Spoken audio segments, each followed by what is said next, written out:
Hello and welcome to the Paul O'Connor podcast, where we'll be talking about the motor trade, entrepreneurship, business and beyond.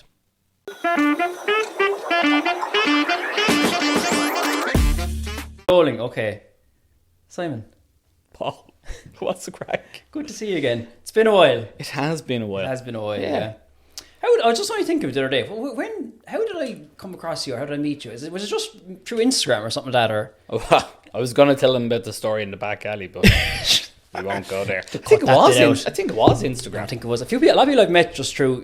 You put up. You're into cars and you do social media stuff as well. Yeah. And you just kind of. I think I just replied to your story or something like that. It's kind of a weird way of flirting. It's like motor trade flirting. Motor trade flirting. I think I remember seeing yours. I always look at other car dealers because I generally want to see what I can steal from theirs to make it look good on my own. That's just being honest.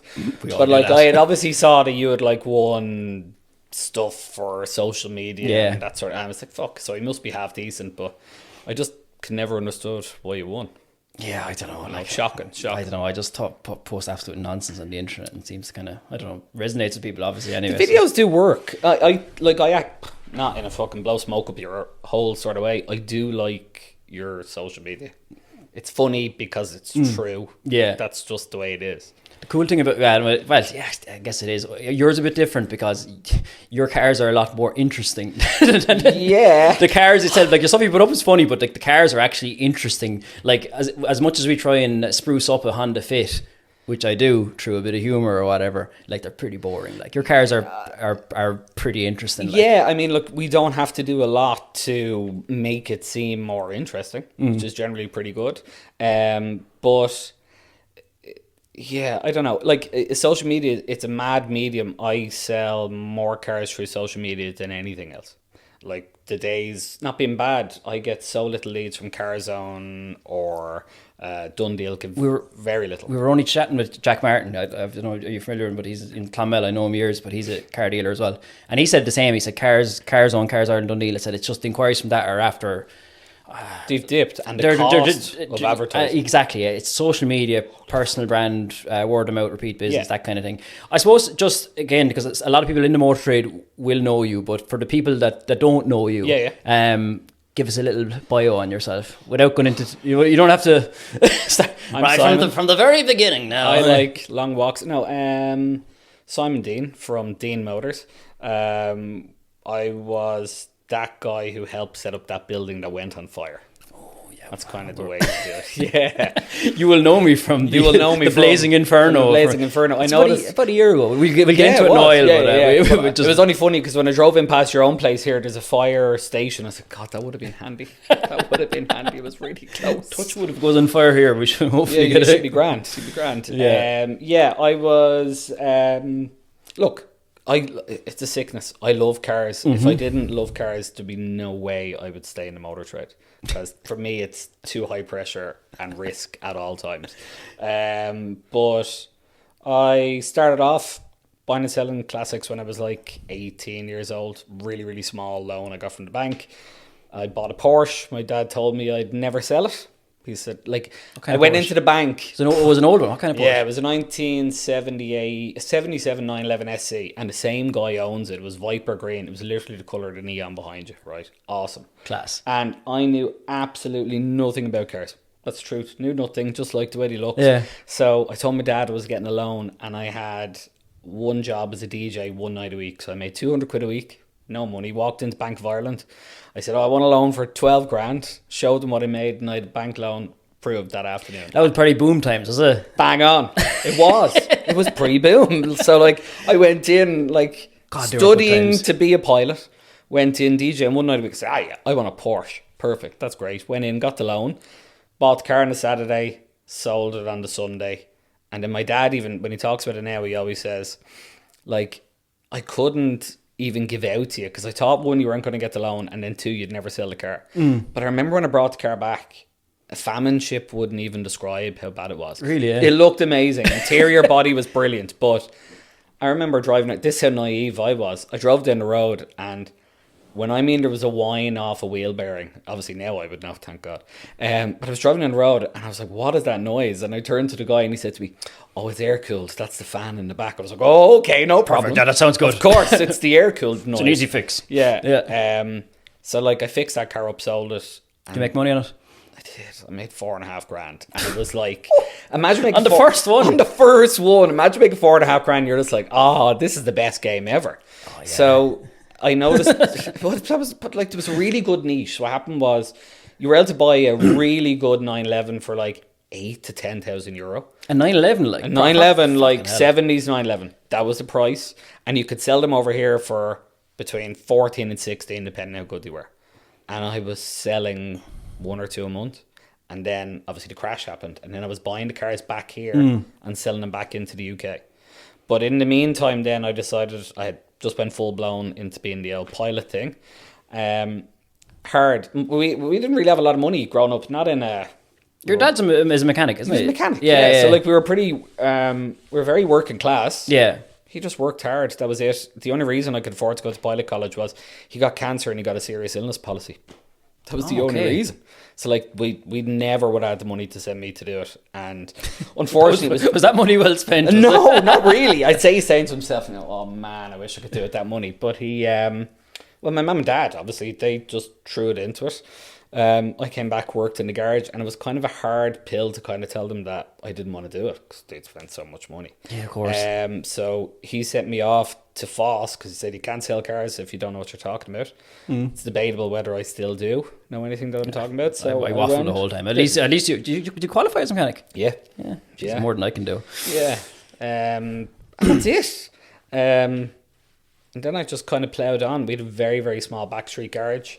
Did that, then I built a showroom at the house where I wish I still was, and then we got some outside investment from 2 customers to go build the engine block, and off we went. And now you're, I suppose we'll have to talk about it at some stage. We'll just briefly get into it. A lot of people would have seen on the news, and they would have seen it was obviously nationwide news. I looked it up. I think it was the 9th of April. 9th of April, yeah. I looked it up because I was pretty close now. Yeah. So it's nearly a year ago. Yeah. I know we probably talked about this at length, so we won't focus the whole thing on it. But like, just to give a background as to what happened, you had the engine block in Dublin, okay? Yeah. And that was, I suppose, let you describe it. Yeah. So the engine block was kind of, as we call it, the home of car culture. In Ireland. Was cool. Now, it was pretty cool. Look, when it was good, it was good. We had drift games upstairs. We had our own workshop showroom. We had our trimming facility, which was Conlon Coach Trimmers, which was really good. Yep. We had a motorbike place, Franklin Motorcycle, JC Autocare did the detailing, wheel refurbishment place, and then we had a double-decker bus, which was our coffee bus. Nice little spot as well. Yeah, it was a bit of crack. And look, biggest learning experience ever. I don't pretend to be any sort of half-decent businessman. I like cars and I sell them. I make a few quid and I keep the business going myself. It was a huge learning curve because we literally tripled our overheads and had to run a business profitable, which was hard. We actually, the kind of bad part about it was we had actually started to make money about 2 months before the place went up, and it was a really short time period because we had took so much outside investment. The whole thing was probably the bones of 5 million quid. Was it? Yeah, because I was an old meat factory, was it right? So it was a meat factory. Yeah, and just outside near Blanchardstown. Blanchardstown, So Brannigan's Meat, and the thing was, no one else would have really bought the place unless they wanted to do meat work, because like the demolition that had to be done on the inside. On the bottom floor, there was probably 15 different rooms. So everything had to be blown out and then rebuilt. I think I was down there maybe a couple of months before it opened, and then you were like, "Oh, it's opening in 2 months' time." I was like, "No, interesting." It was always 5 or 6 weeks. I was it was 5 or 6 weeks for about. My 5 God, or 6 you pulled months. it together in the end, like It was good. Yeah, it was. Yeah. I don't regret it at all. Would I go back to it? No, definitely not. I know that sounds bad, but I just wouldn't. And what was it? Is it because of the overheads, the stress, just the stress? Like, obviously, you know yourselves here. You have staff, you have overheads. Yeah. The biggest, it was very hard because essentially we rented the entire building. So our investors bought the building. We rented it. Yeah. But then, like, we were subbing it to everyone else. And then if we didn't get paid, obviously it was coming out of our own gig. Yeah. Then we had staff, and no matter how many times you might tell people to do stuff, they just don't do it. And it's when you have a smaller team, and especially with the cars that we have, it just works better. The problem is when you have a classic car, like the way I was meant to be here yesterday to do this podcast, like in a normal car, it's fixed, it's ready to go, it's prepped, it's gone. In an old car, literally the morning of it, you could be still fixing it. And all the way up to today, I was still fixing the car. And the problem was you'd have huge backlogs of customers' cars that we were doing restorations on. There was our own sales stuff that we needed to get out. And of course, your own stuff took preference because you were trying to pay the bills. So you were trying to get the money back in. Yeah. And then you're trying to keep the workshop going and keep everyone paid. And fucking mental. Especially, I think, in the gig you're in, like, because as I said, it's what we do, we sell like run-of-the-mill stuff, right? And it's quite predictable what we'll sell in a month and what we'll turn over and what profit we'll make. It's fairly predictable, so it's easy kind of to scale in that kind of way. Whereas with you, like, I'd imagine there's some cars you'd buy and sell that are big money in them, right? And then you could go through a quiet patch. I'm sure when it's good, it's really good. But when it's quiet, then it can be very quiet. But it doesn't lend itself well to probably big overheads, really, like, from a stress point of view. No, people always said they can always figure how we can. Classic car business in Ireland is hard work. That's why we do a good bit of sports cars as well.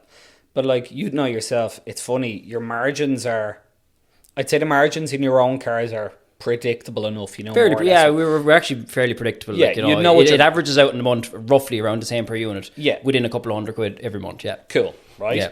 Where ours could be one car, you could sell it and you could make 10 grand, and one car you could make 1,500 quid. Or you could lose 5 grand on something because either, like you said, bad warranty or something goes wrong with it, and then by the end of the year, you kind of work out what you're going to make. You're roughly making about between 2.5 and 3.5 grand a car. That's the way I kind of work it out. But it's just so up and down. It's so up and down. And the funny thing is, you could sell a car for 500 grand and make 10 grand. You could sell a car for 20 grand and make 10 grand. That's the funny part of it. It depends. Obviously, like you said, whatever way you're getting the trade-in comes in, whether it's commission sale, whether you own it yourself, it's a very dynamic business. Yeah. And what's kind of like, I suppose, when it varies that much, what even now, like, for example, like what do you love getting into stock? Like, what's the kind of like Porsche? It's mad. And why is it because again, Is it because you like the cars, or because you like making money off the cars, or is it both? It's both. It's such a known entity. So because you probably know them well, so you know how to price them well. Like, pretty much. So you know what you want to buy them in at. You know the common things to check out. So if you're buying a 997 or a 996, there's bore scoring issues. Has the IMS bearings been done? If it's a later GT3, has the engine been done? And then you have to factor in the water-cooled cars, cooling pipes, 2.5 grand. So, like, in your own head, you know where the prep is going to be in them, and you know what you have to buy them for. Yeah. And you just always sell them. Porsche Caymans are the easiest car on earth to sell. Even just the standard ones, and not even like the GT4s or GT4 would be harder to sell. They're tough to. Yeah, there's probably not that many on the market anyway. No, but just the standard Caymans, like they sell away all. Cayman. All day, every day. Geez, I look at them. It's standard Caymans. I just think they look a little bit. Personally, I think they look a bit boring. Like, they do. Right. Like, GT4, cool. But like, if you think of a standard Cayman and you're like, poor man's 911. That's just what I think. But as someone that's not hugely into, probably, I've had them before. But like, I'm not. No, I mean, like, I'd look at a Cayman, so Cayman S or a GTS. All day, every day will sell, and it's a known entity, and it's a good car, and they don't give much problems. So. Every car like that, you know you're going to buy it in, you're going to sell it. And they're either buying, the majority of them buy straight, so you know more or less what you're going to make. And you could literally say, if I buy this car in today, it'll be sold in 5 days' time. No matter what. Excuse me. I suppose a lot of motor people will be looking at this and everything that, and like what you do is so different than what a lot of us do. Like, it's fairly easy. You get a trade in of an Audi A6 and you sell it. You go to a trade auction, you buy this, you bring this in from Japan. Where do you get a lot of your cars? Like, so I source. So like majority of the stuff, obviously, I source myself. Is it just from your contacts or people that contact you, or just a lot of people contact us because we've been doing it for ages. Yeah. I find the best cars generally at like 12 and 1 o'clock in the morning online, and I know this sounds ridiculous. So where online? So I would literally look dirty at sites. Are you ready? Dirty sites. So there'll be Car and Classic, Piston Heads, eBay, and then I'll do Auto Scout in Germany. So that'll be UK based, or UK or European, or European. Yeah. Do you buy much? I remember. I do. You bought that cool Volvo. Is that what? Yeah, I bought 2 cool Volvos in Bochum, Sweden. I remember that one, and I don't even want to embarrass myself in knowing what the model was, but you know the one I'm on about, the cool one. You did a road trip. Orange or was it black? Was it the black one? I think it was a BMW M Powered. It was an M3 engine. Oh man, what a car! I remember seeing that, and I seen you were on a road trip over there, and I only did one trip like that. We collected an M4 that I was buying in Strasbourg. It was an Irish guy living over there, but he just had one, and I flew over to buy it, and I drove it back like through France and all that, like 1,000 kilometers, and I was like, what a buzz! Like that's what the motor trade's about. Like it's like an intercontinental road trip, but like you do probably a bit more of that, and how fun is that? So like it's like. Was it fun? Surely. Yeah, it is. It's brilliant. Like I took my dad with me for that trip. Yeah. And it's great. You get to spend 2 or 3 days that you're not in work or more shit going wrong than would usual. But like for instance, I think 5 weeks ago I was going to collect an what was it? It was an Austin Healey. Bought the car in Germany for a customer.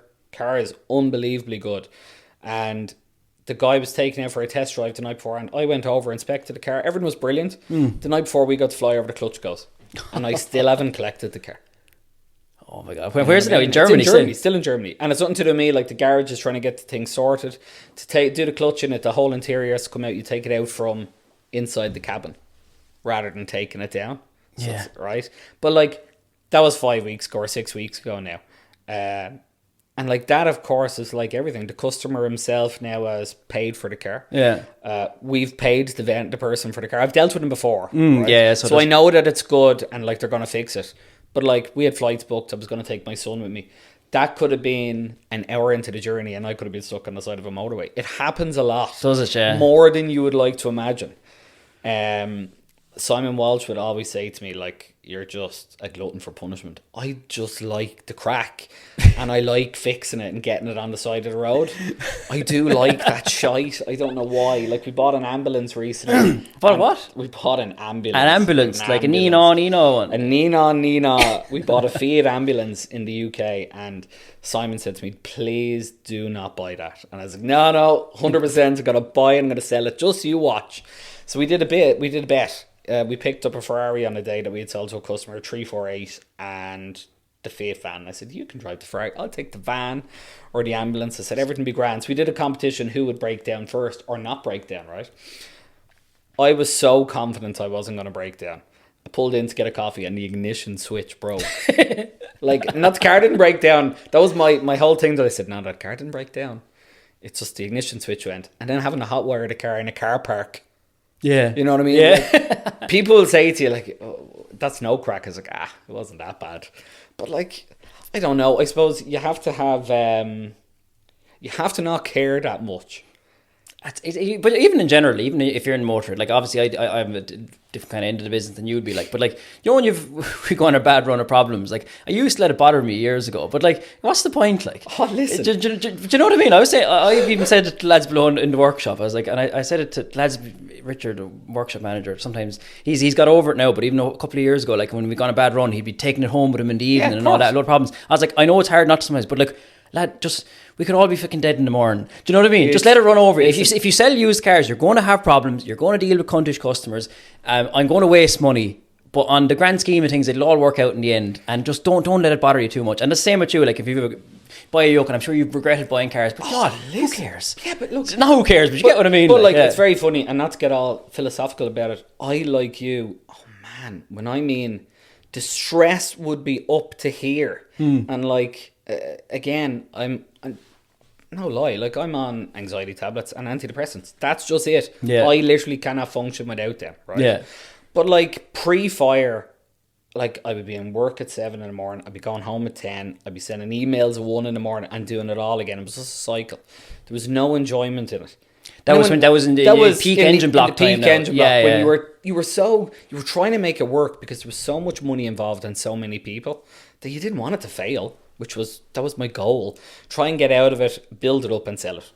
That was kind of the plan, you know. But now, like, when stuff goes wrong, I just say, like, what's going to happen here? Not in a bad way. Like, look, anyone else who's involved in the motor trade or anyone who listens to this, and not even in a bad thing, solicitors' letters. I love when they come in because you're just like, I mean, from when you sell cars now, is it? When stuff goes wrong, like years ago, I'd go, oh my God, a solicitor's what am I going to do? I always just tell people, I never not fix something. It's never on a listen. It'll be done anyway. Like, it'll be done. Yeah, it'll be done. Just bear with me. It'll be done. You just have to bear with me and say, look, don't take this the wrong way. You bought a 40-year-old car. Your expectations, it was shit new. It's not much better now. It's just cool now. But you have to accept it. Like you're dealing with like the car that I bought in Germany where it was completely restored and it's mint and the clutch just goes. Just go like. But like that's just the way it is. Like I go home, I have 2 kids. I try not to think about it. I don't work weekends.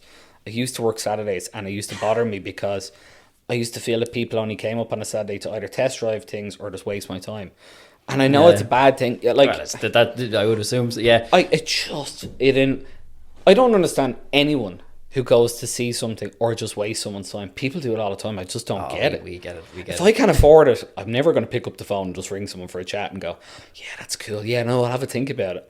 Oh no, I have no money. I can't buy it. Not in a bad. Yeah, but there's a lot of people out there that do that, and we get. There's a few customers we have, and we see the name coming in, and they're serial like video merchants. Like they want video sent on of a load of different cars. Oh, listen, and I don't think they're buying anything, but that's just the way. I know. You get like you take the good with the bad. I'd have some customers that they'd see one photogram on one photo on Instagram. To pick up the phone to ring me, what's that like? I'll tell them the price and say, okay, I'll have it. It doesn't matter. They haven't seen a million photos. It'll be ready when it's ready, and that's brilliant. But then you have some cars, and you could literally never please the person. And what like you obviously do classic cars and you do kind of supercars a bit as well. Like what do you prefer selling? Like what's an easier sell or what's a because both of them might be my idea. I love those cars, but I'm like selling them. I was like that's why you sold a few cars for me. Like but it's like I love classic. I love cars. Yeah. I love classic cars. I know it sounds shit. I love getting in and pulling the choke and the emotional on the car, is it? Yeah, I like on a car. That's a different sort of joke. You know this. But no, I like that, and I like that it takes time to warm them up and get them right, and when they're running well and you're tuning the carbs, I love that. Yeah, shit. But like classic cars, it's amazing. The market has shifted so much. Prices are quite volatile as well. I'd say. Are they surely like so? Like if you have a 60s or 70s car now. Like, unfortunately, they are either flatlined or going down. There's very few 60s, 70s cars now that are appreciating.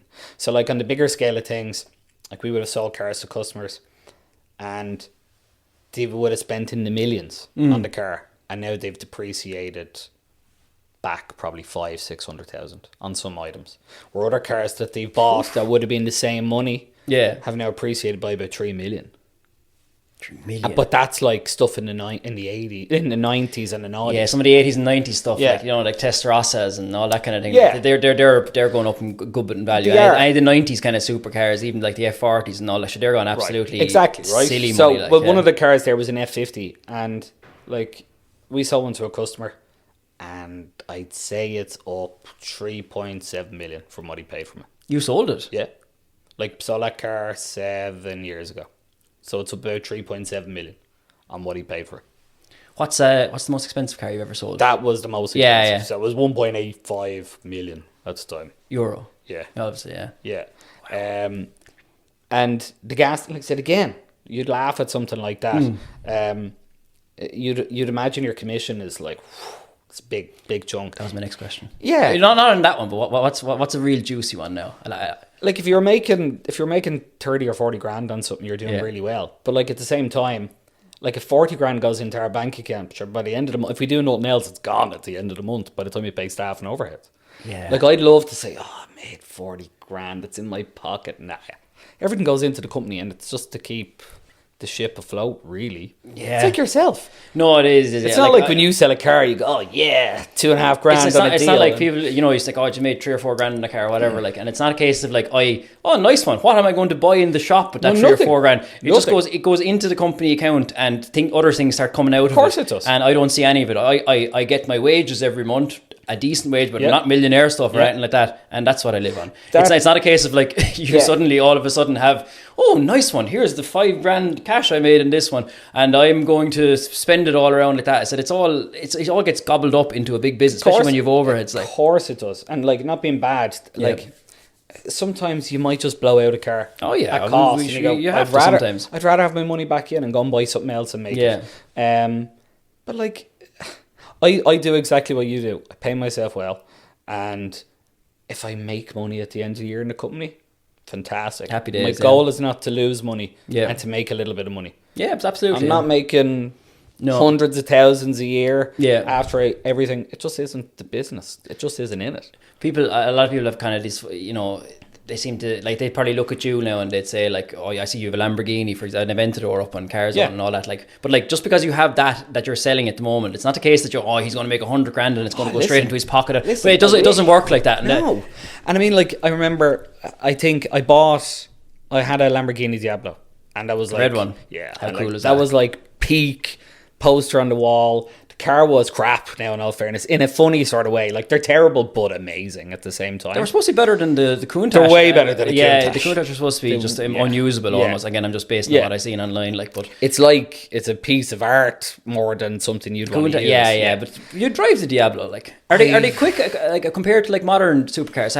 It's quick. Is it? Yeah. The noise of it is unholy. Yeah, it's kind of scary. It's scary fast because the car is so badly put together. Like, I remember doing nearly the guts of 200 mile an hour in it, and it was scary on a private road, is it? Of course, on a private road. But I remember, like, at that speed, and I swear to God, like, the sound, the induction noise was just unbelievable. But I remember the person sitting beside me was leaning over to hold the sun visor out of my eyes because it just kept on falling down. The old Italian build quality was just top notch. Would you pick for something like the Diablo over like a modern supercar? Like, I would. Would you pick it over an Aventador? Yeah, I don't like Aventadors. I know we're selling one, but no, wouldn't be for me. Yeah, because I was even asking you as well. Obviously, I have the GTR. I'm moving it on now at the moment, but I always have my eye on the next thing, maybe down the line. You're saying a McLaren would be something that you'd consider. Are they not unreliable? Or? See, it's a common misconception, not in a bad way. Like, they're an awful lot cheaper to maintain than a Lamborghini. Don't give a huge amount of issues. McLaren is it? Yeah, I mean, like, if you send them over to McLaren to keep them serviced, you would probably. You would, but like, you'd be half the cost of running a Lamborghini, and it's also half the cost of buying. So, like, you buy a 650S, which would be the one I would go for maybe 165, 170, where the Aventador is 320 grand. And on the right road, not even on the right road, on any road, the McLaren would just annihilate it. Really, yes, when you come to an event and you're in an event store, it's deadly. But, like, they're grand until stuff starts going wrong. Yeah. And they're very expensive to maintain. Like, scary. Give me some figures on, like, an Aventador in terms of maintenance, because, like, you know. Okay, your average service, right, is probably about 3.5 grand. Right, that's nothing. That's nothing. That's like, we're 4 grand in the workshop. So it's you. It's so cheap. It's fine, right? Boys gotta eat. You know. A 5-year service is 15 grand. Oh, what's that involved? It's replacing a couple of hoses and all the perishable items, right? Yeah. But, like, for instance, if one rear shock is 15,000 euro. Jesus Christ! See, like, your bum just goes, ooh. No, and I don't care how rich you are, that has to hurt. Oh my God, of course, like, yeah. You know, like, I laugh. No, forget about even the Lambo. Like, we have a Turbo S Bentley for sale, and I was going through the service history in it, and I love that sort of shit where you read back and you're looking at 30 years worth of invoices. But I calculated through every invoice, without petrol and without tax and insurance, £115,000 in 30 years. right? Yeah. And in the last, I think it was 5 years, there's been €65,000 spent on it. And the thing about buying Bentleys and older stuff like that is there's no such thing as a cheap Bentley. You buy a cheap one, you're going to spend buckets to try and get it right. So you always just spend as much as you can at the start to buy the car that's had everything. Yeah, of course, yeah. But like the shit thing about cars like that is when the values come down, the price maintaining them doesn't. That's like, you still need to be biblically rich to be able to run one. That's the problem with them, you know? For like an older kind of Bentley. Like, yeah, easy. Again, I know it's personal preference, but like that wouldn't...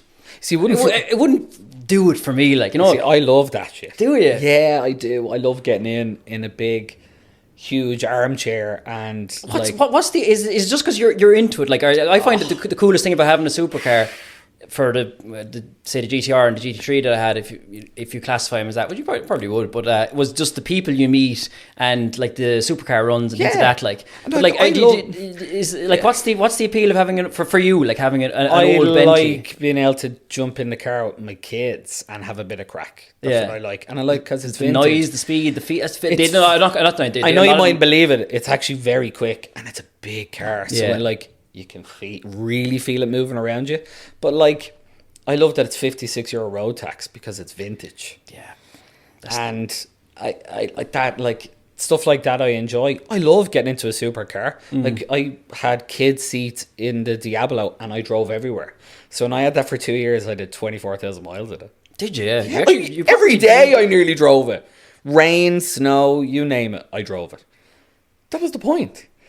That was. I remember that was a cool car. I think say we're going back to the Lambo McLaren debate. Like a lot of the appeal of buying a Lambo is I have a Lambo. Yeah, that's me. You know, I think a lot of lads buying a lot of these cars. You're kind of scratching a kind of very juvenile itch inside you as well, aren't you? Like, and there's nothing wrong with that. No, like, embrace it. Like, you know, we're all grown up children, really. And if you can afford it, absolutely do it. I wouldn't ever begrudge anyone. I'm sure I've done it myself. Yeah. It just doesn't do it for me. But that doesn't mean, like, they sell loads and loads and loads. Yeah. But like when we registered that car, the VRT was 113 grand. On the Aventador. The Aventador, yeah. Like, and the Diablo was €200 because it was vintage. Like, that's why I dislike the older stuff. Like, the price you're buying. It'd absolutely kill you to pay it. There's a few of them, and you probably wouldn't. There's a few of them, the modern cars that are kind of half hybrid as well. Modern supercars. There's a Naturo, McLaren, and all that. Yeah. Like, and there's a new, is that the FSF90? Yeah, Ferrari. Like they come in. But when they start getting a bit older, like, they're still proper supercars. Yeah. Like, but the VRT will be so much lower in them, and I think that'll, like, even the new M5, for example, like that's they're selling like hotcakes. Like, that's why they're selling, you know what because I mean? they're a cheaper car than buying an M2. Yeah, like it kind of makes sense. Like, but unfortunately, like, the taxes do kill a lot of that kind of scene in Ireland. Like, yeah, but like I've had customers who've bought modern Ferraris and hybrids, and they spent 6-8 months in the workshop after they bought them, and they ended up having to give the cars back. The problem I find an awful lot with a lot of modern stuff, and not to be bad to anyone listening who has modern stuff, it's an amazing car. But like when you bought a Ferrari in the 90s or the 90s, it was a big deal. Like, you had to order your car, you got fitted out by Ferrari. It was a very special sort of thing. And it's the same like buying a proper GT car. You had to be really invited. Now you have to buy a couple of Taycans, a Panamera, a Jeep, and there you go, you can have a GT car. And that's why there's so many of them. There's more GT cars produced now than ever. And for me, it just loses the luster of the whole thing. Like it does a bit, like your GT3 that you had, right? I remember I sold that to a customer, and he went and got a GT3 RS, and he preferred the GT3, and he's gone on and bought a new one. I follow him on Instagram, and so he loves his new one. It's amazing. But like, he's the proper new model, 242 or 24, seeing but like, I don't know, how much better can it really get? Not like, how much better could it have really got, the GT3? I know the new one is amazing and it can do everything. It's more the leeriness of the wing and everything like that. Yeah, it's just that probably that little bit louder and things like that. Like, but, yeah, I know. But that GT3, that is a cracking car, and I didn't have literally an ounce of bother with that. I kept it for Deane Motors quality products. Yeah, occasionally. And I got GTR from you as well, and I didn't have any bother with that either. So it's listen, quality products.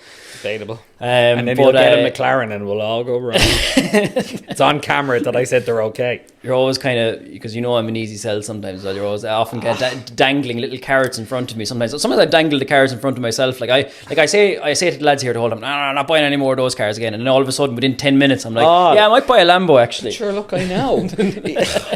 I'm such a child. It is such a childish thing. I'm not buying a Lambo, but I might at some stage. But anyway, that's neither here nor there. What I would say to you is, right, okay, if you were going to buy something like that, do have it in your head that there's an awful lot of stuff that is a little bit older that will actually appreciate in value. Give us an example. Because that was one of my questions. I was like, right, Simon Deane's top tips for the discerning either classic car or supercar buyer. Like, what would be now if you were me or someone else, and like what's a good purchase in today's market, do you reckon? Something that's incredibly undervalued, and I know it sounds mad, is a Ferrari 360, right? And I think they've started to age an awful lot better than they had. They're very reliable. They're actually cheap to own. They're relative for a Ferrari, they're cheap. I think they look the business as well. I think they look class, like savage. And if you buy a manual one, they're all the fun you can need. They're 400 brake horsepower. They're sound amazing. That chassis is brilliant, and like they're a handful when they get wrong on the road, which is great. Like you buy a good one of them for 110 grand. Was there one in Dublin for sale for a while? Wrong wheels. That's I remember seeing it, right, and I was like, like it's amazing. Unfortunately, the UK market at the moment is stuffed. It's very bad. Like, in what way? Like is it just the economy kind of thing? The economy has definitely ruined it over there, and an awful lot of people are over leveraged. So there's cars on the market that are going way below what they should be. So you'll go and buy a really good 360 Ferrari for between 45 and 55,000 sterling. What year did they start in? Are they anywhere near classic? 0. So a couple of years. Yeah, but you've 5 years? Yeah. But the great thing is, just like imagine you register that car now, right? And then you just export it. Yeah. And you get your VRT back, and then you just re-import it. You could do that. And then it would be a very cheap car. Yeah, no, I do. I kind of nearly, because I've an old joke of a PS13 Silvia, and I've a good few years now, but like I actually just love it's 1991. Like it's a bit of fun. Like, and I've had a lot of newer stuff, and I come and go, but I'll never sell that. And it's just fun to drive. So I like I can only imagine. I've never driven that in like a Ferrari 360, but I can only imagine it's plenty of fun. Yeah, like loads and loads of fun. But like I said, like even look at not being bad, like the Diablo. I think I paid 145,000 euro, and you wouldn't buy the same car now for 300 grand. Have they gone up that much? Yeah. Okay, other than a Ferrari 360, was there anything? Anything even like, let's say for example, if someone were spending like smaller amounts of money, 30 to 50 grand even, or obviously lower again, if possible, but is there anything that springs to mind? Cars, funny enough, some stuff is on the way back down, which is an awful lot of value. It peaked fairly high now, just after COVID, didn't it? Like, it was gone silly. Like, yeah, and even before that, the classic car market really was very, very hot. In a saloon, an original E28 M5, you'd probably buy for 50 grand a really good one now, and they are deadly. You'd buy an early Alpina. Yeah, like, there's cool. All that stuff is. It's nice that they're coming back. They'll get to a point and you just won't go any lower. Yeah. But like, it's nice that the stuff that was unattainable now is starting to come back. That there's loads out there. For anyone who's buying a classic, like you could buy anything from 5 grand upwards and you can still have fun. Yeah. It just depends what you want out of it. And just buy really the best you can get. That's it. And how do you... Because I was looking on your website there yesterday, and like you've a Dodge Viper for I think it's maybe 85 grand, and there's something else. What else? I think there's a Saab 9.3 Vigan that caught my mind, 11.95. Where did you pull the prices for that? Where do you price them? Like, we just go on to Cars Ireland or Carzone or Dundee or what we sold it for. I do our revenue, Joe, so I just pick figures out of the sky. I was like, right, a Saab 9.3 Vigan, 11,995. I'm curious. Okay, so did you pull it out of your arse? Well, I do all the time. So like, if I do, it's easy to price like the likes of Lamborghini. Yeah. So you can price a UK car and the VRT. And that's the way I do it. It's based kind of off what someone could get a comparable one in from the UK. That is the way I do it. There's no point trying to do it any other way, because someone, obviously you have your VAT and duties now, right? Yeah. But like, you can't equate for like when you pay the VAT and the duties, it'll be 500 grand. No one's going to give you 500. No, grand. but yeah, there's a bit of realism as well. It has like, to you know be what I mean? realistic. Like, yeah. Like the likes of the Saab 3 Vigan, it's gas. When that car turns vintage, you literally add 8 to 10 grand to the price. Because in people's heads, they just go, oh, look, I don't have to pay the tax, so it's totally worth more. The tax to me is now. honestly, especially for weekend cars or fun cars, the road tax is actually a big consideration. Of course it is. It ruined the GTRs. Well, it's our tax now since December, I think. But like, nice. And I was never driving it on the road when it was out of tax. Of course not. But it's 2,400 a year, right? Tax on that, right? So it's obviously the highest band possible. Yeah. But like, you just tax the PS13 for €56 for the year, and it's like a psychological thing. I know people will say, "Oh, geez, you can afford to buy it, you can afford to tax it," but like, tax is such dead money, right? It's not. It's just. It's not. It's literally it's not. Paying 2 4-year tax is criminal. And if you something you only drive a couple of times a year, like the PS13, I NCT it every 2 years, and it passes usually fairly handy. And then it's 56 tax for the year. So even if I don't drive it for months on end, which often happens, especially in winter, that's fine. Yeah. Not really.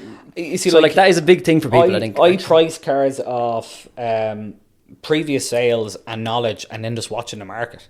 So like, when I say actively, like the way you look at and you know the price of all of your cars, I know the price of more or less everything that I like between here and the UK. And I can price it that way. But you're into it, like you're passionate. But you have to be like, yeah.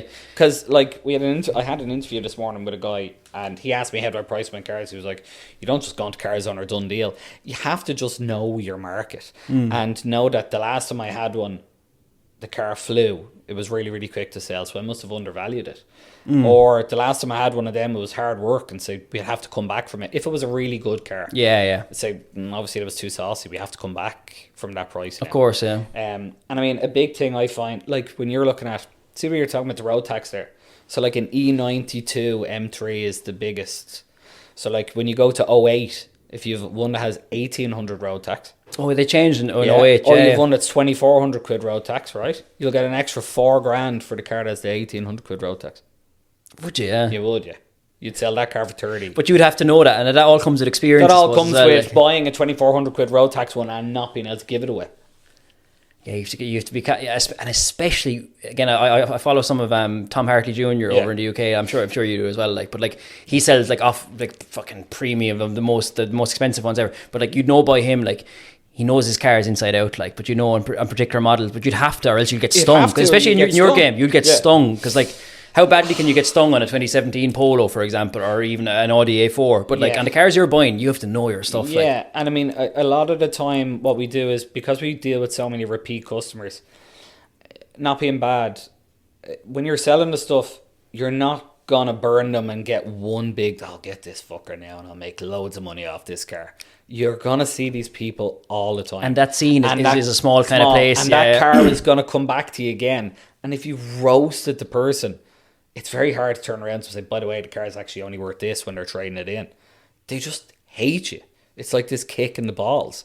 So like, I remember I had this conversation with a customer, and it's probably very important in your industry. It's more than another one even. Like, it was funny because I hope he listens to this, and he says, you know, I always say Simon Deane. People say he's a robbing bastard, but I've never lost any money in any of the cars I ever bought off him. So he would go and he'd sell them after I'd sold them to him, and he made money. So I obviously wasn't that bad. You know what I mean? Yeah. But like, it's all perception. Like, not being bad. People look online, and I'm an awful fucker for reading like Backroads forums and stuff, and I read them like, oh, Deane Motors, the Deane tax, he's at it again, he's priced at this. I price it because I know it will sell for that price. Yeah. I don't put it up and say, oh, fingers crossed I'll make wages this week. I know it's going to sell. That's the point. You can ask what you want. You could ask fucking 100 quid for a car. People say, oh, it's too much. You're a robbing bastard. All car dealers are greedy. Like, do you know what I mean? And especially on the cars you're selling as well. Like, you certainly need, like, when you're putting up a car, you have to chance a bit more sometimes as well. Like, because like there's almost an insurance factor in it, and in case it doesn't sell, like. And people say like, we warranty. How the fuck do you warranty a 30-year-old car? We just do. That was again another thing I was fascinated by. Like, what's your standard warranty? Like, or does it vary? It varies on the customer and the car. Every car leaves a warranty, engine and gearbox. If the customer is concerned, I would give like. Which would you be? What cars you kind of? Is it the older cars or supercars that you'd be more modern supercars? You know what I mean? And you can't buy a policy for it, so when it goes wrong, I just pay for the warranty myself. What's been your biggest warranty problem? 21.5 grand. On what was it? Well, engine went in a 996 Porsche. I actually thought it'd be more. Well, it's obviously steep, like, but yeah, but it's steep when you haven't got 21.5 grand. No. Like when I think about it, it was like, and this is all from experience. Yeah. So like when I sold that car, I didn't know about a lot of the issues. I was buying the car, I checked, it was fine. That wasn't the one that was when I was up collecting the. Remember you? It was when I was collecting the GTR. You said you had a Porsche you sold a couple of weeks ago, and it was in engine problems. I probably wasn't. That was a different Porsche. That was a different customer. Yeah. you only just sold them. The car, like I said, those 911s. It was actually. They have this thing, it's called like a D chunk. So inside, usually when we sell a 911 now, a 996 or a 997, we do a bore scope. So you check the inside liners, you put a camera in, like you stick up your arse in the hospital when they're doing an colonoscopy. You go in, you check, and you see it's the cracks. That, yeah. I love that. It's usually it's an up and down job. Fucking clue what I'd be looking at. Yeah. I think there's engine oil there, all right. Yeah. No, that's she's a bit moist. But I mean, she's running sweet, lad. She's running sweet. But like you check this, but I remember. Like one came in, we did a bore scope and I told the customer, by the way, your engine's on the way out. I can't sell that car for you. And I remember seeing it up on Dundee like the following day for 55 grand and it sold. And I was like, oh my God, someone's going to buy that and the engine's goosed. But it happens. Oh, no, it does. People get caught. It's big. That's what I can... look, don't be wrong. And people will say it. I'm sure there's people listening here and say, oh man, that fella's an asshole and he doesn't do this and doesn't do that. When stuff goes wrong, we fix it at whatever cost. Yeah, it's just the way it is. You must be some cars you sell like, and through no fault of you prepping the car, through no fault of anything else, but like you got into stock. It's like, okay, this is there's running a risk on this. Yeah. Would you also as well? Because you think in your head that's the wrong person for that car. Oh, 100%. Especially with the cars, it's like I'd imagine you get the most. The most anal, the most, notebook type of guys, like, because we get it sometimes with our normal cars, like, some of the older lads, the fanatics or whatever, and you're like, oh, I hope he doesn't buy that car. When I see a man or a lady with a notebook, I just, oh God. Especially for an older car, like, you're like, listen, lad, there's probably going to be stuff wrong with it. It's a 40-year-old car. There's going to be loads wrong with it. But, now when I see notebooks, holy God. Do you get them? All the time. Not a bit like there was one there. What was it? Was it a Lotus we were selling? It was an S2000 I was selling recently, and it only dawned me as I came out and I saw the person. I was like, "Oh no, he's been here 3 times before at different cars, bought nothing. Yeah. There was no way he was gonna buy it." And again, we did it. Went through all emotions, and I said, "I can't believe it. I'm gonna get him this time." We agreed the figures, and then just ghosted the phone. Nothing gone. Got disappeared. I'll see him in a year with something else, and there's no pad to be back. Oh Jesus! No, we get them the whole time, but I can imagine it's even more frustrating, especially with some of your cars. I'd imagine you spend longer trying to get the deal sorted, or they're dragging out, or are they? Yeah. Do you I suppose I'm curious about it as well. Do you know, like, so say a typical customer who buys a supercar off you, right? Like, what's the? Is it easier to sell like a high end car than a? What's your kind of take on that? You'll sell a Ferrari very easy. Well, like a modern Ferrari now, Ferrari or a classic Ferrari, you'll sell easy to a point. Like anything up to say the early 80s, and the man or woman who's buying it will always ask the same question: "Has the time belt's been done?"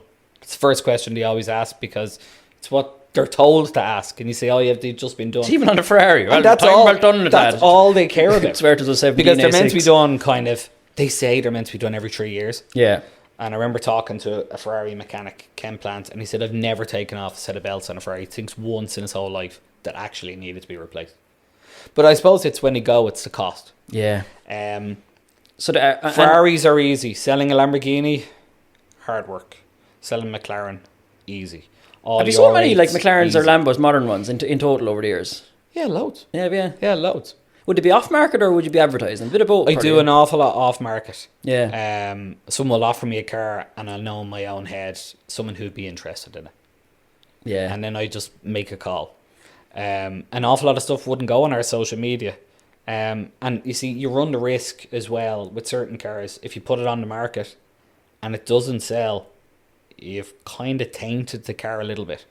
Yeah, I find as well, like, and especially on anything kind of higher end or anything that's a bit unique, like every car dealers, and I'm the same. I'll know everything fancy that's on the market, right? Because I look at car websites the whole time. I'm sure you do, but every other car person knows what's for sale and what's out there. Oh, I seen that one. Oh, was that for sale in so and so? That was for sale in such. That's been around. They can tell you the advertising history of it for the last 3 years. So you have to be careful sometimes, and that's you have to. And it's not even that. It's more like, I suppose, the owner. You want to try and protect the customer if the car is very expensive. So if you go put it on the market and you get the price wrong and it doesn't sell, or it's up there for a while, you've kind of messed it up, because you then have really in my own head, you've devalued their car. Because if it's on the market for a while, people just say, oh, there must be something wrong with it. That's it, like, sold. Isn't it just such and you mightn't have got a viewing on the car. So like on some stuff, it's a bit of a stab in the dark. Like, we sold a Lamborghini recently. Would you always try it off market first before you advertise it, or do you like, you know yourself, there isn't a huge amount of people in Ireland who are willing to spend big bucks on stuff. There is, but they have their own people. I would have my own customers that I would deal with a lot. And they will always come to me for buying something, whether it's a push bike or a Ferrari. And that's because they have a little bit of confidence in it, which is good. You've regular customers again that will just contact you. It's like, listen, I'm selling this. Would you have a buyer for kind of thing? And the same thing, like we sold one there recently. We sold a Murcielago to the UK recently, and again, it had to be a car that had to be off market. Again, if you'd put it up and you got the price wrong, you were. By the time we sold it, was that the Irish plate one? Irish plate. Yeah. So I've just seen it on cars and coffee photos and all that kind of thing. I think I've seen it in person before. It's manual, which was the big thing. Right? But that is the dearest right-hand drive Murcielago sale in the world. Really? Yeah. And like, that was sold to a dealer who's going to sell it again, probably in the UK. Yeah. Wow, it's mad, and like, that market is so small here, and over there, the bigger customers, they have people everywhere to buy this stuff. We don't, unfortunately. We just don't. Yeah, we like, I contacted your man Carl Hartley about the car. Oh yeah. Oh man, and like, I followed the Hartleys. Online, like, they're huge online. Yeah, like, they are. Like, in all fairness. Did he get back to you? Oh yeah, no, we spoke about the car. Yeah, and it was just first of all, we pitched a price, right, and he was insulted by it. He was insulted by it. He was no, there's no way it's no way it's fucking worth that. And I said, it's been these cars being in the market. And then what did he say to me? I hate you car brokers. He says, you haven't got the money to buy these things yourself, and you're just trying to pitch them to everyone. And I was like, sorry, man, I don't have millions in the bank to go and buy this stuff. But yeah, I'm trying to sell it for my customer. It's a job. Yeah. And I'm not new to the game. I hate you car brokers. Yeah. Okay. Box that up. Sorry.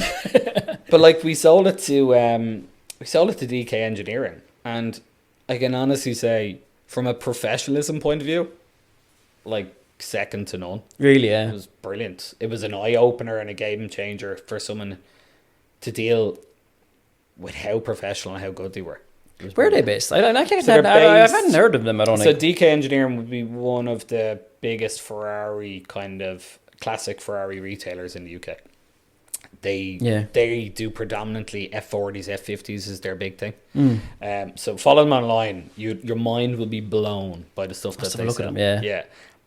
But I mean, it was like, what was so nice was a deal was done, and first payment came in, second payment came in, the car was inspected and it was fine. But when I mean a thorough inspection, whoa, like hours and hours. Did you send it over to them, or did they send someone over? No, they flew someone over. They flew someone over? Yeah, they flew someone over. I picked them up at the airport. We went down, did the inspection of the car. But there was no such thing as rushing them. Not in a bad way. I said, we want to get on the road if you want to get your flight. How long were they looking at? 4.5 hours. And like, you wouldn't think that's that much, but it's a small car. I'm often wondering, like, because you see, because I see him online a lot, like, the Hartleys, and they'd be going to Scotland collecting this car. Like what's the, like, when you're buying like a supercar like that, like, obviously you have to you know, we get our check. Oh, it needs 2 tires, discs and pads and all that, and we're like, oh, €1,000 spend. Like, but you'd be so, are you a good appraiser, or are people in general good? I wouldn't buy a car if I didn't see it myself, yeah, especially if it's my own money, and especially if it's customers. Yeah. But like, I would say, not being bad, if the Hartleys are going to have to pick up a car, it's because it's something to do. Yeah. Like, Carl Hartley is not going inspecting a car. He's going to meet the customer. No, I assume so. Yeah. Well, would they, like, and again, maybe you don't know, but like, would they have, like, I don't know, do they send off a mechanic or something like that, or what's the gig with, like, Vine Performance cars in general? I don't know, but like, see the likes of DK, like, they sent over their own mechanic. They were going to send a Lamborghini mechanic first, and then they sent over one of their own guys that was working with them, for them, like. Yeah. Okay. But they were going to send over a Lamborghini mechanic first, who would be more knowledgeable, say, in the model. Yeah. But they couldn't get anyone who they thought was good enough to check the car out. So they flew your man over. And like, even if he was going to miss the flight, it made no difference. He'd just stay until the job was done. And it was brilliant. It was like a real poker face sort of thing. It was not like, he never said, this is a nice car, this isn't a nice car. He just did his couple of 100 photographs, did every inspection, every panel, he measured the paint, every single section of it. Oh my God. Underneath the car, like, you name it. Full video conversations with the buyer. And then a couple of days later, the deal was agreed and the money was sent, and that was it. It's fascinating though, because it's so different from what we do. We're like, we buy the car, we'll just touch up little paint there now, no, give it a hoover inside it and everything that. Like, it's a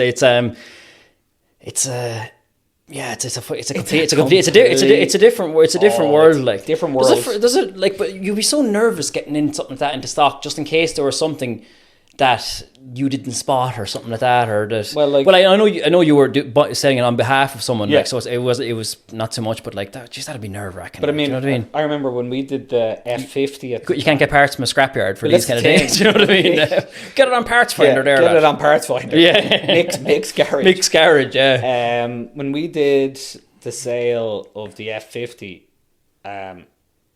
what would I know about an F50? We going overtime? Oh, sorry. No, we're fine. Do you want to go home?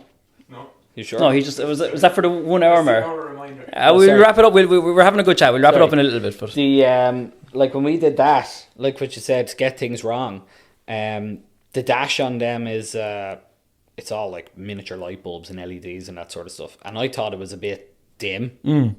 And like, I hired a guy who just kind of knew Ferrari F40s to come over and check the car.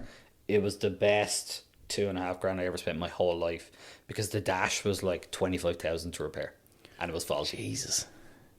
And like, I wasn't making 25 grand. You know what I mean? But I say, like, one problem on them, and I need money that you're. There's that only you're one man. There's only one man seeming to adjust them. And Even it's some bloke in America. Of course, sure. There's only 200 or 349 of them made.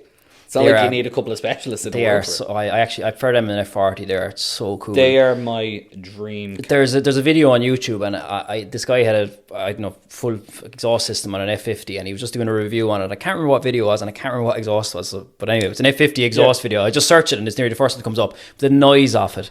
But it's an actual F1 engine. It's an F1 engine, but it sounds like an F1 car. You know, the high, kind of a high pitch, just loud. Oh my God, it sounds absolutely unbelievable. Like obviously they're making what, 4 or 5 million. That's over 5.5. Are they making? Yeah. I know a guy who paid 220 grand for his, and he still has it. Do we? Yeah. In Ireland? No, in the UK. What a legend. Who's the? I've mentioned names, like, but do you know anyone in Ireland like with like a big car collections, like? Yeah, there's loads of people. Yeah. Like, I know there's one collection that would have the bones of 50 million in it. What kind of stuff's in it, like? Everything.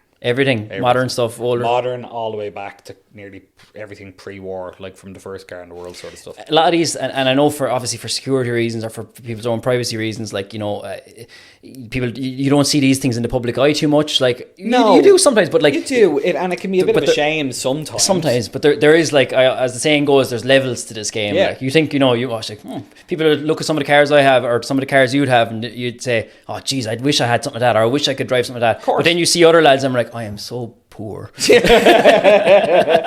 have never, and just want that. Don't you know what I mean? Like, I just want that to be real. I have never felt wealthy ever when I go to any of those events, or even, not being funny, like driving the Lamborghini Diablo into town, getting out in town, and everyone looking at you. You're like, oh God.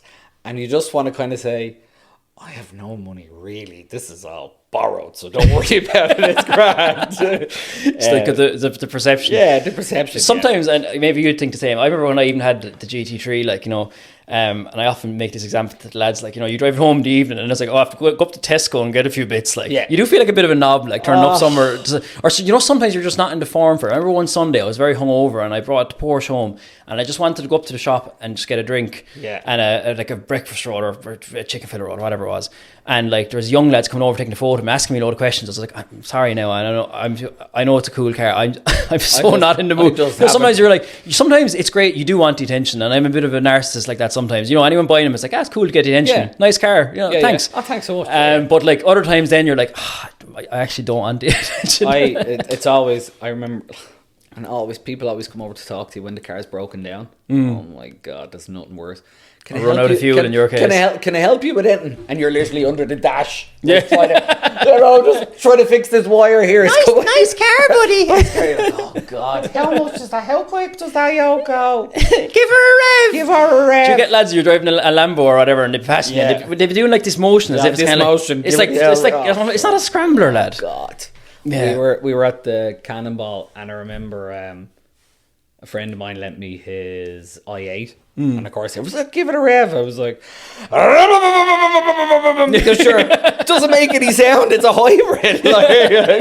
Vroom, vroom. Oh man! Actually, funny enough, we had a warranty on one of them, 15 grand. I'm at the an i8. Oh, I had one before, and I loved it. I had it for about a year, and actually cool cars. But I can imagine again hybrid. If it does go wrong, it'll go really wrong. Like ours didn't charge from the charging.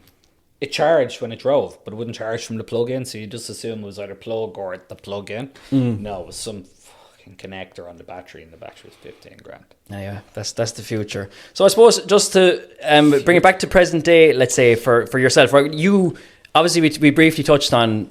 Okay, wait. We just do quickly. I have one or two other questions about the whole fire thing, not the fire itself, but the insurance payout from that was that an absolute? Because I'm trying to get anything sort of insurance here. Is a ball like? Was that how much of a ball like was that, or was it? Bollock would be. I would say I've definitely taken years off my life for the amount of hassle. So, like, I suppose when we do a huge amount of valuations for insurance companies for classic cars. Of course, yeah. Because there's only a couple of people really in the country who could give an educated guess, right? And because I've been in the motor trade forever, I know what it's like to deal with insurance companies. And it's like, oh, sure, there's one online for 10 grand. How can it be worth 30? So before the insurance, like we went out, they visually inspected all the cars. But before they even visually inspected them, I had folders like this on every car. Previous sales in auctions, current values of cars. You had that. You had records of all that. Every single car that was damaged in the fire, I did a file up for. It took me 2 months to do it, and it was 2 months before they even inspected all the cars. No, but I can imagine, but you'd have to like, and I think you even mentioned to me on the phone maybe one day, or we were chatting about it. It's like, how do you price some of these cars? One, but like, let's say for example, I think you lost maybe some service history from particular cars, so and now all of a sudden the car is fine outside, but the service history is gone. How do you put a value on that? Now it's worth half as much or whatever. But that's the truth. Like we had an Aston Martin there, right, that got damaged. Service history got burnt to bits. That car without dog ate my homework kind of thing. Exactly, right. But I mean, that car was worth 50 grand with no service history, but it was worth 100 grand with it. How do you sell that to insurance? You know, and how do you sell that? Everything was an unknown entity. Yeah. So, like when I mean, it was the worst business or the worst garage, and same with the drift games. Lads, just off the top of my head, like couldn't possibly happen a worse. No, a worse business, like in terms of a messiness point of view. Like we did our homework, and it was a disaster because we had our own stock. We had customers' cars that were in the workshop. We had customers' cars for restoration. We had customers' cars that were for sale. So it was really, we had our own stuff plus everything else. And you know, in the motor trade, what you pay for the car, if it gets damaged, that's all they're giving you. It's not what it's worth. Not what it's worth, yeah.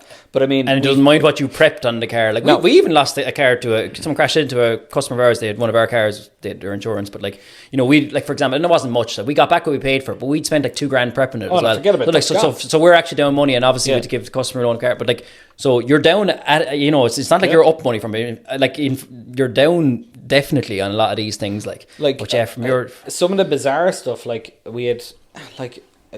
think of this one. We had a car that was sitting outside away from the building and its engine was inside and the engine burnt to bits because we were doing a refurbishment on the engine, right?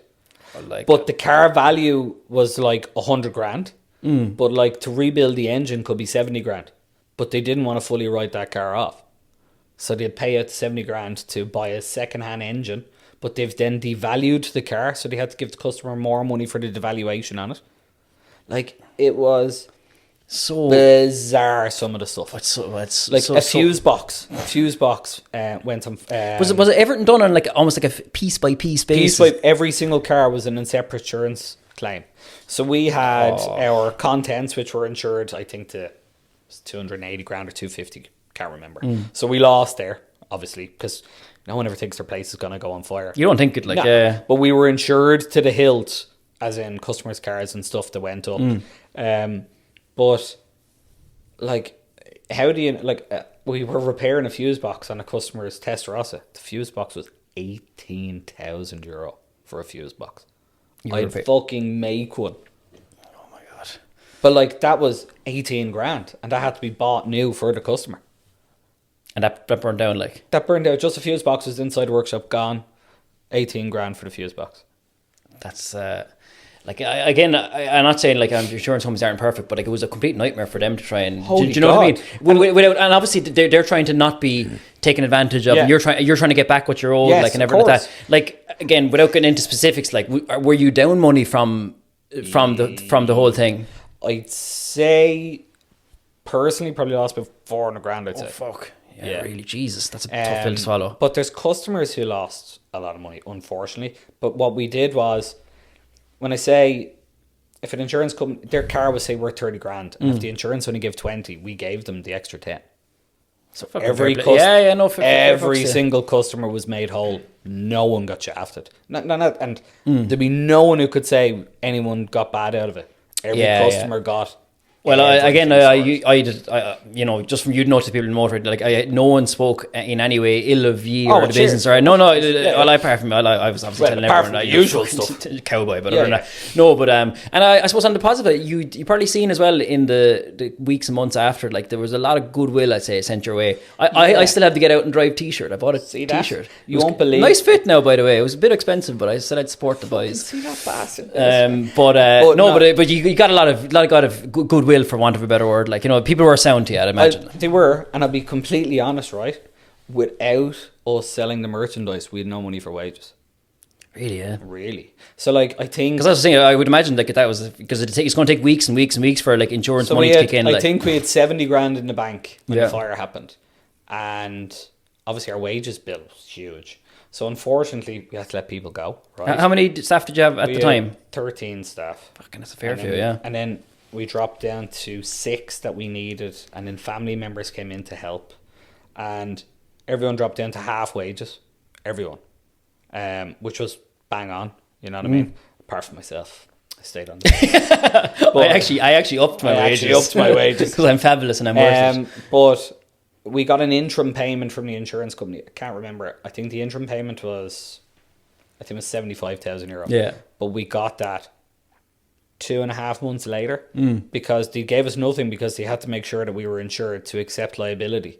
So they had to wait for the CCTV to come back to prove that it wasn't arson or that it wasn't negligence or any of this sort of stuff. We were on our knees financially. No fucking lie. Swear to God. Couldn't, because of course the second the fire happened, right? Literally, no exaggeration, the following day we had bills coming in left, right, and centre because everyone wanted to be paid. Oh no, they're going under. We better get paid. Yeah. We better get paid. So of course we paid people, right? And no one was left in a lurch. We had to go on a payment plan with revenue, all that stuff, because you have to try and make sure that if the company goes out of business, everyone's fucked. Yeah, no, you have to keep things going. So like we got, I think it was 41 or 42,000 euro out of the merchandise. It cost us, I think, between 70. That literally gave us 5 or 6 weeks. Happy days. All without it. Yeah. Totally screwed. We got a GoFundMe. A friend of mine did a GoFundMe. Carl. That was pumped into the business. I put my own cash in.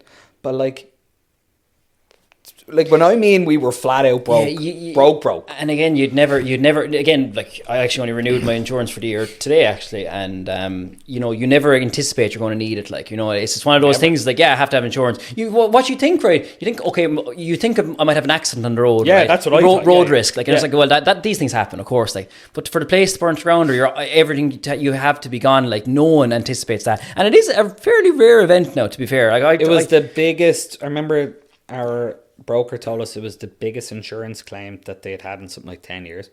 Oh, I'd say so. They said, and like they said, like for the motor trade, it was like mega claim, because I'd say the whole thing is probably 10 million by the end of it. Yeah, no, like sure, the building gone, all the stock. Like I think it was. Like you, listen, when you the money. I remember at the time I had my GRER stuff, which you were selling that for me, like on consignment, so you're paying me. I actually think I had it sold. You know, you did. I was so delighted to get the commission. People might remember the GRER. I had it here, and I was like, I can't sell this fucking thing. I was like, Simon, you take this, try and sell it, because I said I'm having no luck with it. You'll have better buyers for that kind of thing. It had a very loud exhaust, and it was too loud. But anyway, and I was like, is the arse after burning? And I didn't want to, as I know you enough on your plate, and I was like, I don't want to be annoying him now. He's enough on his plate, but it is my 40 grand or 45 grand GRERs there. No. And I texted one of your lads. I can't remember who. It's probably Simon or someone. I think it was Simon actually. Yeah, sorry, it was. Yeah, and I asked him. I said, I don't want to be annoying the other Simon. I said, but.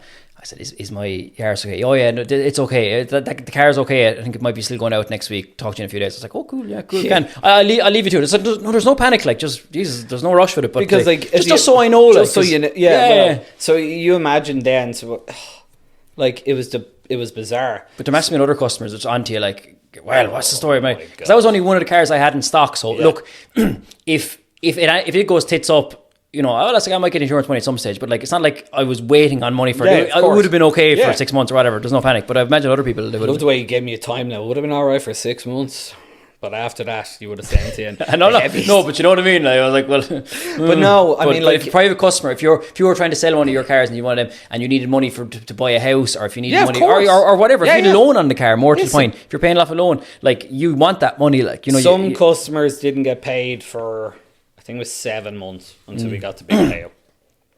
And that was it.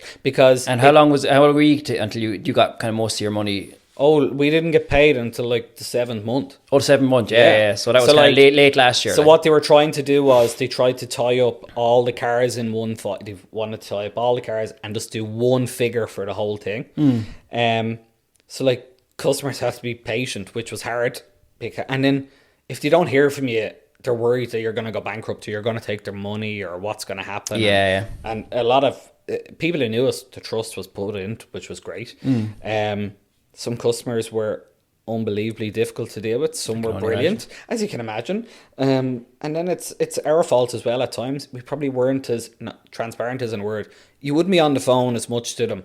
I always have the mentality of, the second I know something, I'm going to ring you. I'm not going to ring you and say, by the way... You can tell that to some people and they just don't listen. Like they're just like, well, any update? It's like, I'll ring you when I have an update. I'll ring you the second I have an update. I want this sorted as much as you do. It's like, please, I don't want you to be following up with me, and you've tried... Yeah. But like, it's...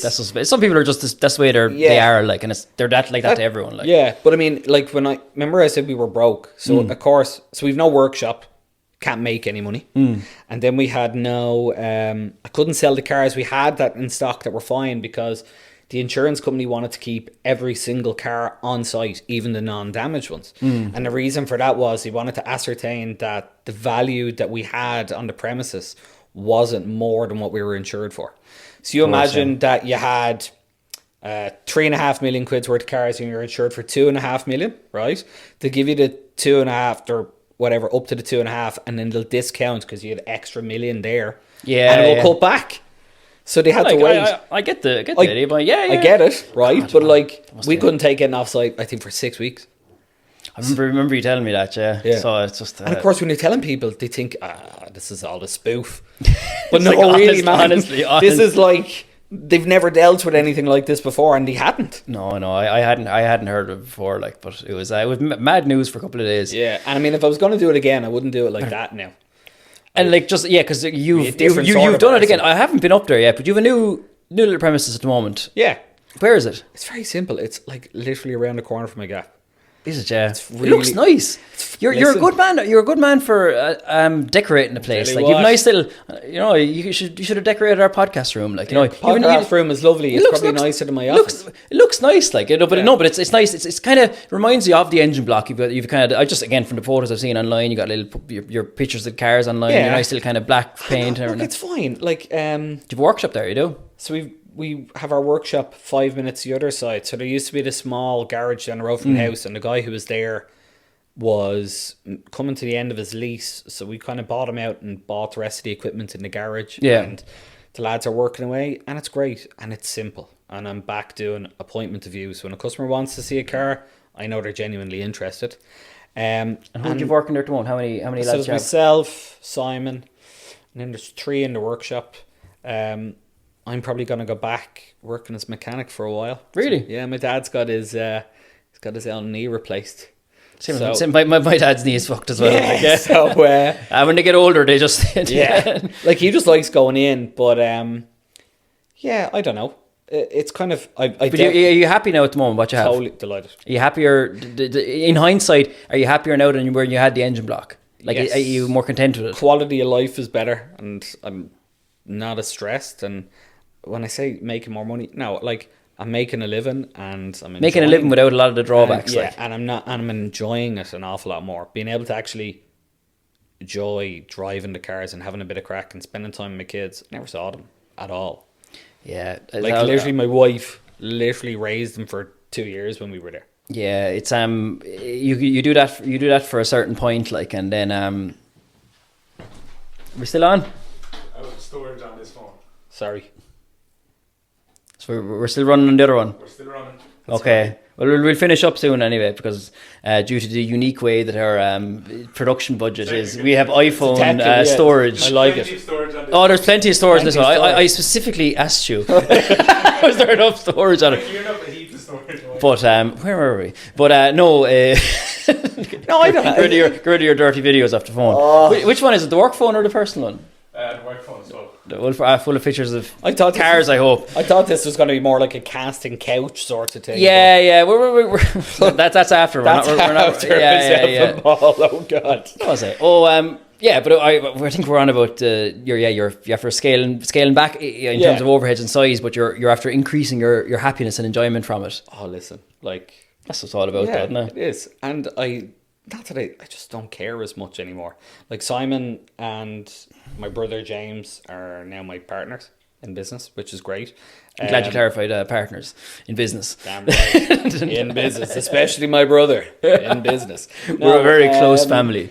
But the nice thing is, like, obviously I'm lucky. I have a house and kids and I'm set up, but Simon needs to kind of get his own stuff now, and it's good. It'll bring him on and he has things to work for. He's not working for someone now. It's his own business as well. Class, yeah. Yeah, I don't... a name is a name, but like it's more the people who are with you. Yeah. If himself and my brother weren't there, I'd be doing it just complete. It'd be no crack. Like, yeah. You know, you need the crack. You do. Like, we've got all the crack here as well. To be fair, like, it's I don't know. I think it's like we would be kind of on the same wavelength. Yeah. Not a bad way. And again, not blowing smoke up your hole. You'd be definitely a better businessman than I would. I just like selling the cars and having a bit of fun. And if I make some money along the way, it's nice. Yeah. No, it is. And I was only chatting to Paul there behind the camera, or as we call him, the podcast version of Jamie. How are you, Paul? But like, you know, what I'm doing at the moment, I'm all gung-ho now at the moment. You know, we're doing well. Like I said, I have 15 staff now in total, and you know, I'll expand in the next couple of years. But at the moment, I'm just making hay when the sun is shining. Right? I'm 36 now. I don't want to operate at the pace I'm at. I don't want to do that forever. Oh, you could, because you'll blink and you'll be 55, 60, you'll right? Burn out and all the money in the world. What are you going to do? You know what I mean? So I was like, you know what? I'd like to. It's going well at the moment. I'm young, I have my energy, but like I don't want to be doing this at this pace forever, because like you want to enjoy your kids growing up, you want to enjoy your holidays, you want to be able to switch off a little bit. I still can't switch off much at all. I'm always thinking of stuff, and your mind to be. You'll never switch off. So that's my own opinion. No, you don't. I don't switch off, and I'm away on holidays. Sure, I'd be still texting you like and everything like that. Like I don't go away generally speaking for longer than 4 days at a time, 4 or 5 days. And over a week, I start getting itchy feet, and that's all well and good, and people often look at me and are like, "Oh no, you'll never be able to give up." I'm not saying I give up, but I will not be operating at this kind of pace forever. Can't and do it. you probably saw it even for a while at the engine block. It's like it's all well and good for a while, but all well and it's good not for a while. long term sustainable. No. I don't think it is. No, unless like- you're a psychopath. Like, Like, if you want to build it up, like, yeah, I might want to move into a nicer showroom as time goes on or something like that. Or I'm probably going to buy my own place. That's like, can't do it at the moment because obviously having a sets company up again. Yeah, of course, get yeah. cash flow and build it all up. That's my goal, is to get a premises that we own again and have the workshop and the showroom together. That's my only goal in a business term, and that's it. Try and sell good cars. And there's absolutely nothing wrong with that. Um, We better wrap it up soon now because it's far as 10:09. Before you wrap up, I have a question. Okay. The last time I was up in the engine block, Yeah. you were really, I couldn't even tell you what it was, but it was a car and you said you paid $4,000 for it, and you were like the happiest man alive. I know exactly what it was. Oh my God. Had it got It like... had a weird horn in It it. had a horn in it. The car. There was a man inside with a weird horn. Do a weird horn, Oh, right? fucking hell. It was a Humber... I can't even think of the name. Hummer? A Humber. Humber. Jeez, I fair. Oh man, not it has like cow mooing sounds Yeah, and yeah, stuff. yeah, yeah. Oh, it was fucking brilliant. You could play sirens out of it now. Yeah. Oh man, $4,000. It was probably. I love shit like that. It's never gonna drive good or anything. Like Dimitro, who works with us, he owns it, and like it came with this ridiculously big wood steering wheel and cow a mooing big sounds, mooing horns. But like, that's the crack. I enjoy that fun. Like, we're doing a thing next Friday. I forgot all about it. I'm going to the UK, and a friend of mine, Merlin, he owns a place in the UK called the Duke of London. I've seen him up on Instagram. Yeah, And like, he's pretty sound. In all fairness, like it's amazing. Like you said, the people you meet through the motor trade. I mean, he is a grafter, wheeler dealer. He would literally run the two of us in a funny sort of way. In that, like, when I mean he's a businessman, like he could literally sell fucking sand to the Arabs. He is so good. So we're doing this thing next week called Survival of the Shittest. So you've $1,000 to spend, and everyone, there's teams, right? So he sets up teams. I think there's 14 teams, so there's 14 different cars. You've $1,000 to spend. The car has to be a convertible.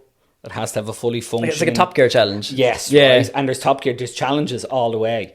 But like, How fun is that? the roof has to work, but then it has to be not operated. It's disconnected then. So like, you could be driving in thunder and rain. Oh, so the roof could be down the whole time, no yeah. matter what. And we don't stay in nice hotels. Everything has to be like, what is it he said? Everything, say, on TripAdvisor, or everything has to be like a 5.0 to a 6 instead of 10. Like, everything just has to be grim. So for the weekend, You know what? I'm just after completely changing my business outlook. Remember I was saying a minute ago, I make hay when the sun shines. I want to make a load of money for the next 5 years so that in my 40s and beyond, I can fuck around and do challenges. No, but you know what I mean? But you know what I mean? I had no time at the moment. I'd go off for a week and fanny act around with a £1,000 car. But like, how fun does that sound? Like, that's all I'm thinking about now. Next Oh my week. God. Oh my God, Survival of the Shittest is next week. And like last year they did it, and it was like, you know, like an old S-Class Merc. Yeah. And they literally drove them till they blew up. And then that was it. They were just shit back and £1,000, like, Jesus Christ. Like. That's it, but it's a team. So he's two people in the car, but it's actually myself, Simon Walsh, and Merlin's brother. Are you recording it, like? Or? Oh, the whole thing. Yeah. Yeah. Oh, yeah. That'd be unbelievable It content. is going to like. be unbelievable. Right, That we're selling all the cars here. I'm buying shit boxes. And how cool is that? Sounds Oh, class. I can't fucking wait. Yeah. That comes into my question. What's the cheapest car you've ever bought that you got the most enjoyment out of?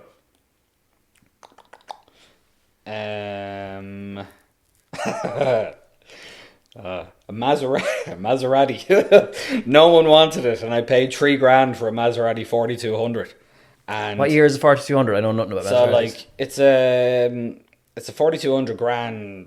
What the fuck is it? Canva Corso or something. So like 03 Maserati. Okay, yeah. So it has the Ferrari engine in it, but like people just do not want them, and it ended up being traded into me, and it was like $3,000. And myself and Simon Walsh drove that car like it was stolen every single day. Like from cold off the limiter sort of stuff. And that was the best car I ever had for the money, because it didn't matter if it blew up because it was so cheap. Yeah. And we were having so much crack. And the more things that were wrong with it was more character. Yeah. You know, that sort of way. So like when you go into the petrol station, you'd have to take out the switch out of the whole dash to try and get the petrol yoke to open because they were stuck together. And you'd be like finger blasting the yoke trying to get it to work. And then it would open and then it would be stuck. And as you're driving in the road, you just hear it just keep on clicking all the time. Like, I love this car. It's brilliant. That is probably the best thing I bought for a small amount of money. Or I had this... Oh, sorry, I take it back.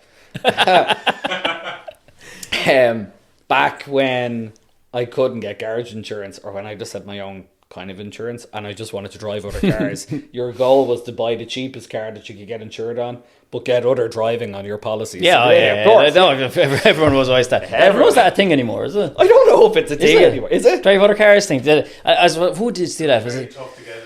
It wasn't. No, it was a Quindirect. No, it was FPD, or there was something for third party. Yeah, everyone did it. They had 97 Fiesta insured, and the mother had an S14 Silvia or something. And you're driving every third party. So I bought this Toyota Starlet, a 1 litre carburation 4-speed one, and we painted Ferrari stripes along the side of it and up the bonnet, and like hand painted. Oh, it was fucking brilliant. 500 quid I paid for that yoke. And I literally, again, drove it. And it never stopped because it was a Starlet. Yeah. Just never blew up no matter what you did to it. That was the best car I've ever bought for 500 quid.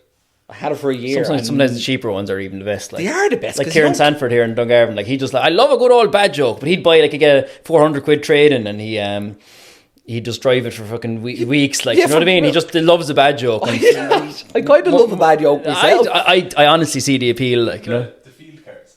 Oh my god, we'd be gone all night. But anyway, this is a fun conversation, right? We got a load of bangers, right? And we played. We played banger football, probably. Yeah, we went out to be honest, right?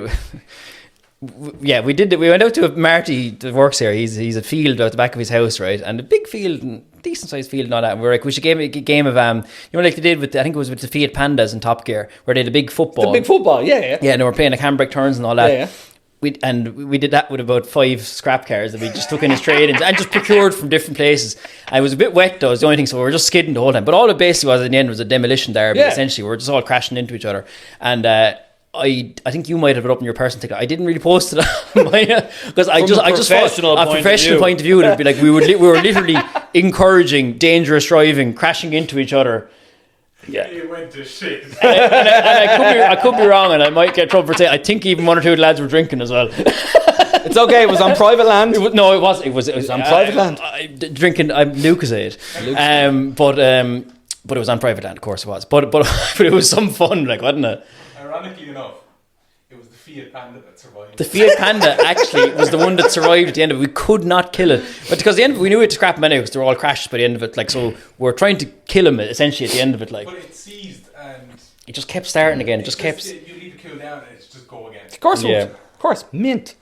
Myself and Simon took a trade in a chicken cento one day, and I think it was, or whatever it was. I think it was 600 quid as the trade in. We sold an MX-5 to a guy. No, it wasn't. An MGB. And we took the chicken cento as a trade in. And we drove up. It was around COVID time. And I mean, there was no one on the road. My foot never lifted off the floor from Cork. And you know, when you see, like, you're just trying to do that magic 100 mile an hour. You're just like, it's getting there. It, like, just coming down the hill. Bomb proof. And then we sold it. I think I got 1,100 quid for it. It was like the best thing in the world. It was great. There you go. Professional classic car dealer over here. Yeah, listen, Chicken professional car dealer here as well. Are we done? That was, Simon, that was actually genuinely an really enjoyable conversation. I knew you anyway, but I learned even more about you now. And thanks. Paul, did you enjoy that? Brilliant conversation. Thanks very much. I hope you guys watching it or listening to it enjoy this as well, and as much as we did. Yeah. And from an insurance point of view or anything that I said here, it's take everything I said with a pinch of salt. This is a work of fiction. Yeah, that's it. Simon, thank you. Thanks, dude. Cheers, legend. Nice one. Oh. Adios.